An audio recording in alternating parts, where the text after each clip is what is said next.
জামায়াতে ইসলামের আমির ডক্টর শফিকুর রহমানের মেয়াদ শেষ হচ্ছে চলতি বছরের ডিসেম্বরে।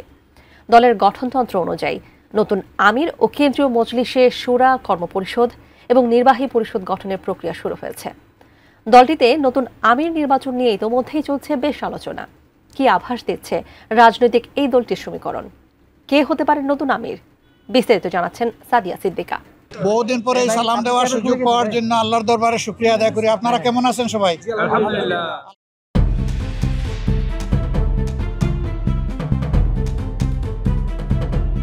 আসন্ন জাতীয় সংসদ নির্বাচনকে ঘিরে দেশের রাজনৈতিক অঙ্গনে তৈরি হয়েছে ব্যাপক উদ্দীপনা। নির্বাচনকে সামনে রেখে বিভিন্ন দল মাঠে নেমেছে তাদের বেশ কিছু কর্মসূচি নিয়ে।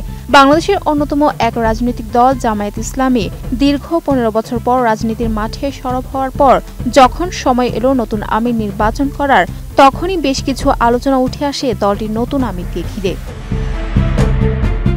জানা যায়, কেন্দ্রীয় মজলিসে শুরা ইতোমধ্যে 3 সদস্যের একটি প্যানেল চূড়ান্ত করেছে। দলটির নতুন আমির নির্বাচনের আনুষ্ঠানিকতা 15 অক্টোবর থেকে 15 নভেম্বরের মধ্যে সম্পন্ন হবে। গঠনতন্ত্র অনুযায়ী রুকন অর্থাৎ সদস্যদের গোপন ভোটে আমির নির্বাচিত হন 3 বছরের জন্য। বিদায়ী মজলিসের শুরা 3 জনের একটি প্যানেল গঠন করে, তবে ভোটাররা প্যানেলের বাইরে থেকেও যে কোনো রুকনকে ভোট দিতে পারেন। নির্বাচিত আমির শপথ নেন কেন্দ্রীয় মজলিসে শুরা নির্বাচিত সদস্যদের উপস্থিতিতে প্রধান নির্বাচন কমিশনারের কাছে। বিজলি কেবলসের স্কিন কোটেড ইনসুলেশন আগুন প্রতিরোধী। বিজলি কেবলস, নিরাপদ আজীবন। দলীয় সূত্রে জানা গেছে, বর্তমান আমির ডক্টর শফিকুর রহমানই পুনর্নির্বাচিত হতে পারেন। সম্ভাব্য প্যানেলে থাকতে পারেন নায়েবে আমির অধ্যাপক মুজিবুর রহমান ও সেক্রেটারি জেনারেল অধ্যাপক মিয়া গোলাম পরোয়ার। এছাড়া নায়েবে আমির ডক্টর সৈয়দ আব্দুল্লাহ মোহাম্মদ তাহের বা সদ্য কারামুক্ত এটিএম আজহারুল ইসলামও প্যানেলে থাকতে পারেন বা ভোট পেতে পারেন। মানবতা বিরোধী অপরাধের মামলায় ফাঁসির রায় পেলেও বর্তমান সরকারের সময় বেকসুর খালাস পাওয়া আজহারুল ইসলাম নির্বাহী পরিষদ সদস্য হিসেবে সক্রিয় আছেন এবং আগামী মেয়াদে গুরুত্বপূর্ণ পদ পেতে পারেন বলে ধারণা করা হচ্ছে। 2022 সালে দ্বিতীয়বারের মতো আমির নির্বাচিত হয়েছিলেন ডক্টর শফিকুর রহমান।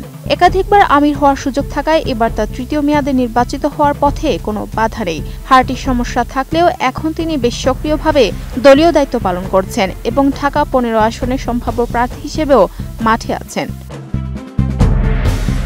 দলীয় সূত্রে উঠে আসে, জুলাই বিপ্লব, পরবর্তী পরিস্থিতি ও আগামী জাতীয় নির্বাচনকে সামনে রেখে এবারের নির্বাচন বিশেষ গুরুত্ব পাচ্ছে। কারণ নতুন নেতৃত্ব নির্ধারণ করবে প্রার্থীর মনোনয়ন, আসন সমঝোতা ও ভবিষ্যৎ রাজনৈতিক কৌশল।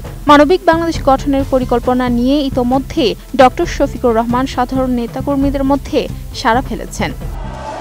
আমি যখন কোথাও কোনো শ্রমিকের সংস্পর্শে যাই, কেউ কেউ তাদেরকে হাত মিলানো থেকে বিরত রাখতে চায়, আমি টান দিয়ে বলি, আসো ভাই, তোমার সাথে একটু বুক মিলাই। Sadia Siddika, ATN news.